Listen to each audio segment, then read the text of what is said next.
Hello বন্ধুরা, চলে আসলাম নতুন একটা ভিডিও নিয়ে। তো আমি আগে একদিন আপনাদেরকে দেখাইছিলাম যে আমি একটা মুরগিকে চীনা হাঁসের ডিম দিয়ে ওমে বসাইছি। তা আজকে সেই ডিমের বয়স 28 দিন। তা প্রায় ফুটার ধারে ধারে, মানে আর মাত্র কয়েকদিনের ভিতরে বাচ্চা ফুটবে।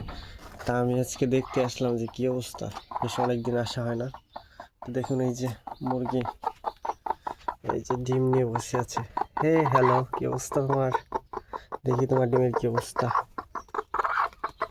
ও হো হো, এই দেখুন বন্ধুরা, এর পরে আমি মুরগির ডিম বসাইছিলাম। এই দেখেন সে ডিমে, এই যে বাচ্চা অলরেডি দেখা যাচ্ছে, এই যে ডিম ফাটিছে।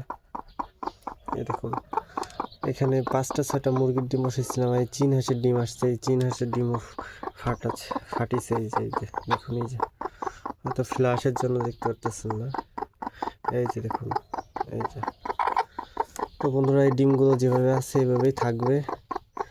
তো বাচ্চা হইলে সেটা আমি আপনাদেরকে দেখাবো। তো ধন্যবাদ, ভালো থাকবেন।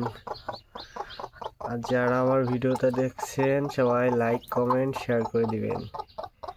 ঠিক আছে, টাটা, বাই বাই।